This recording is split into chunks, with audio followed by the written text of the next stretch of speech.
Hello and welcome everyone. Thank you very much for joining me today on my latest episode. The big one, the biggest game in world football, some people would have you think. And for me, definitely it is the big one against Liverpool versus Manchester United at Old Trafford against the old enemy anyway. Manchester United over the last couple of weeks and since the departure of sadly Jose Mourinho, they've had an upturn in results, and that's frankly by them expressing the Manchester United way, as most Manchester United fans would say about their football under Ole Gunnar Solskjaer. Anyway, from a point of view of Liverpool, looking at Manchester United, it'll be a very interesting game, just in terms of how United will approach Liverpool. I think Ole will set them up as the best way possible in terms of them getting at Liverpool, but I think that is how Sunday will play out. I think personally, if Manchester United do in terms play their game, in which we've seen over the last couple of weeks, fantastic results, but they're winning against teams that you would expect them to win, but obviously they weren't picking up those points under the tenure of obviously Jose Mourinho. But I think if United do come at Liverpool will very much expose the frailties in there. The supposedly, when we've seen them this year, when teams do get at that defensive unit, it's not happened under Solskjaer really in terms of them getting attacked. But when we've seen it, Paris Saint-Germain, perfect example, they lost 2-0 in the Champions League in their first leg against the French champions anyway. I think if Jürgen, they all watched, all the lads would have watched that game, and even when we did watch the Manchester United game as well, as a neutral, you're like, that's something that Jürgen Klopp can do on Sunday, and very much look to expose. If Liverpool do get past that defence, you've still got to get past David De Gea. He's one of the world's best goalkeepers, and we all do know that, don't we? So if United are going to try and get a result, they need the whole team to be on tip-top form anyway. But I look at that defence and look at our attacking prowess this season. We're able this season, based off from last season, how we've transitioned. I don't think a lot of opposition fans do appreciate how Liverpool have changed their game up. Not drastically, but obviously bringing in Alisson and Virgil van Dijk. From a defensive structure in terms of when we were leaking goals, but you only have to look at the interview in which Mohamed Salah done today. I think it was a couple of probably pre-recorded a couple of weeks ago anyway, but it's on Sky Sports News on their YouTube channel anyway. If you haven't seen it, cracking interview, Jamie Carragher and Mohamed Salah. But Salah talked about that in terms of the lads up front. They haven't had to change much in terms of their defensive duties. It's just that they now, Mohamed and his teammates have all said, even he said in that interview, they are under the impression, get a goal and then sit back. They were his words anyway. They know they need to grind out results, and 1-0, even said last year we didn't have a lot of 1-0 victories. And if you're going to be a champion in the Premier League or the league, champions of England, how many years have we sat and watched Chelsea, United, City, leaving Leicester when they won their league title? Constantly just got the goal, sit back, and not like park the bus, but it's conservative defensive performances. You're not breaking your shape in terms of your formation. No one's going out running silly. And like if Liverpool do grab the goal early on, it's so important to who does score that first goal, because if it is Liverpool, that puts us in the driving seat really in terms of how we can dictate the game. Anyway, I think we won't see a lot of the possession, but when we do get on the ball, I think we can be a lot more deadly. Everyone, let me know your thoughts on in terms of formation and who you think will play in that middle of the park.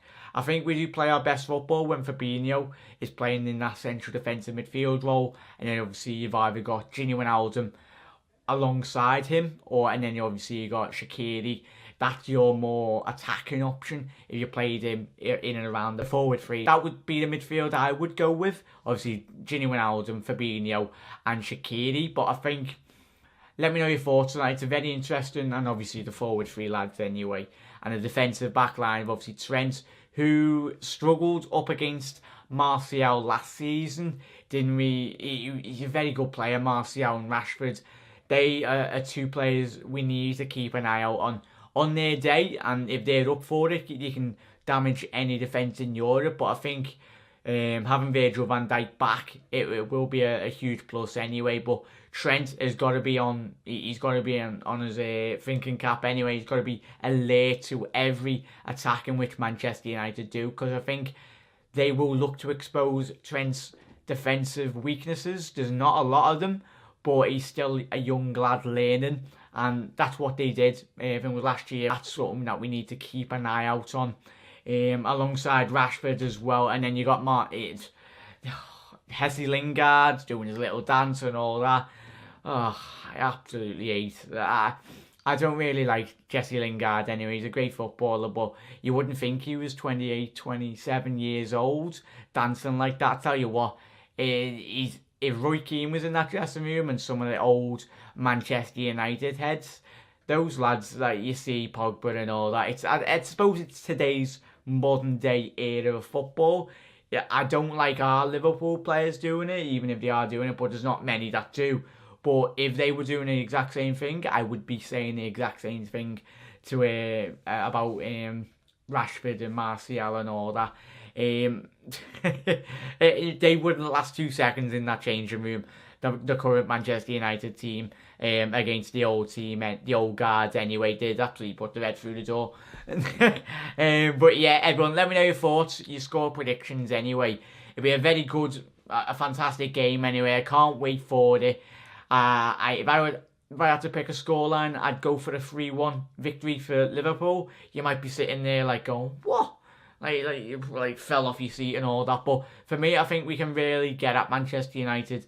But I think if Liverpool can grab an early goal tomorrow, I think that will set the tempo and allow Liverpool to very much relax on the ball and just invite pressure on from Manchester United, and then we'll just hit them on the counter-attack and then get in behind and then hopefully get past David De Gea, because that's a whole huge feat in itself anyway. But yeah, I'd go with Alisson, Trent, Virgil van Dijk, Matip, hopefully if he's back from injury anyway.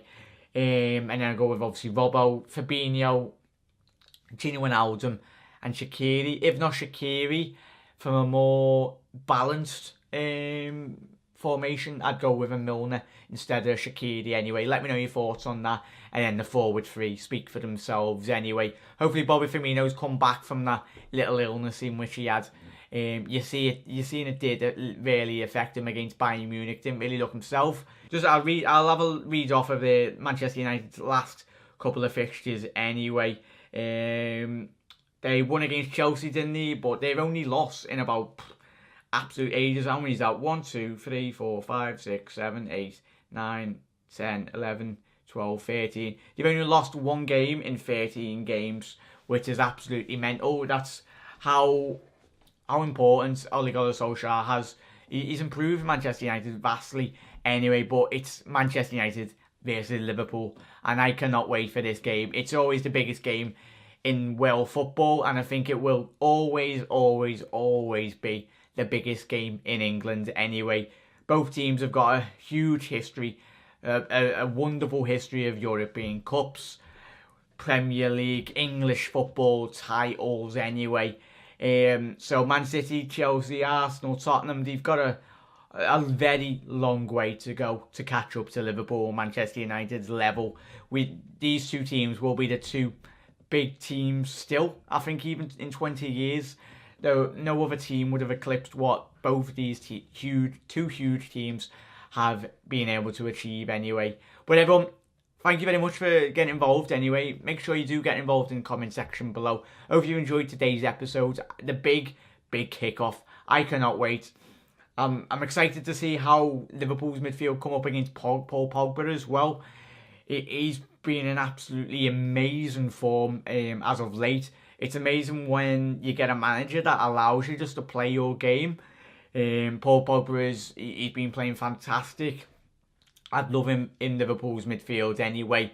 He was under Mourinho. We all seen it. He was put more defensively, and when you've got a world class midfielder like Paul Pogba is. Just let him express himself and get at the opposition defence as well anyway. But I think he's going to be a key threat anyway that we need to keep an eye out on.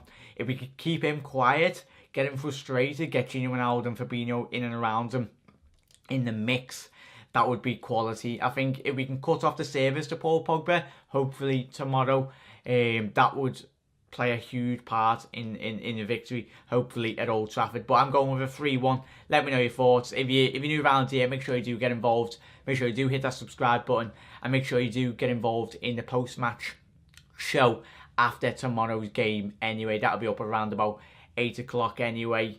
But yeah, thank you everyone. I hope you're having a lovely rest of your night, and I'll see you tomorrow. Come on Liverpool, let's get 3 points at Old Trafford. Come on you mighty Reds, come on.